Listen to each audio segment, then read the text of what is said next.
This is the Lone Crater YouTube. We hope this video helps. In this video, I will explain how to change your Hyundai Sonata headlight bulb. Before you begin, always make sure your vehicle is completely turned off and safely parked.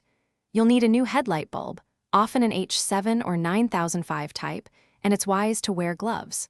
Replacing both bulbs at once ensures balanced light output and saves future effort.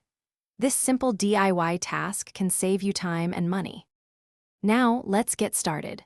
First, open your car's hood and find the back of the headlight assembly. You'll see a round, black protective cap.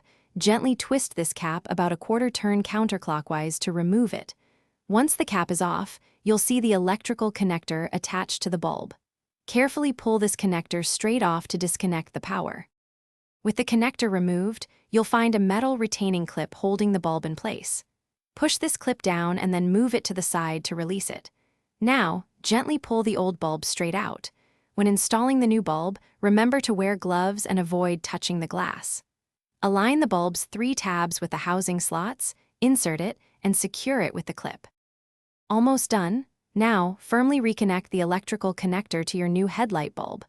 Make sure it clicks into place for a secure connection. Next, put the protective cap back on, twisting it clockwise until it's fully locked. Finally, turn on your vehicle's headlights to ensure both the low and high beams are functioning properly. You've successfully changed your headlight bulb. Thanks for watching. Consider subscribing if we helped you.